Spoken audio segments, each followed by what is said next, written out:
nakaraang taon, sinubukan ko alamin kung gaano kalayo ako mararating ng kotse ko kapag sinasabi nitong ubos na ang gasolina. Ngayon, susubukan ko naman ito sa isang Tesla. 10 milyon na lang ang natitira bago maubos. 5 milyon na lang. 1 milyon na lang. At nang umabot na ito sa 0 milya, sinimulan ko na ang timer.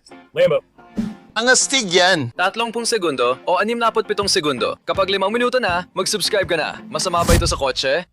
Malamang masisira nito ang baterya. Hindi ito magandang ideya, pero kailangan ko pa rin gawin. 3 minuto. At pagkatapos ay umabot sa 5 minuto ang timer. 13 minuto. At pagkatapos, nakalimutan ko na, kaya pala magmaneho ng kotse na ito ng mag-isa. Naka-on ang autopilot. Mukhang masamang ideya ito. 30 minuto. Hindi ko talaga ito inaasahan.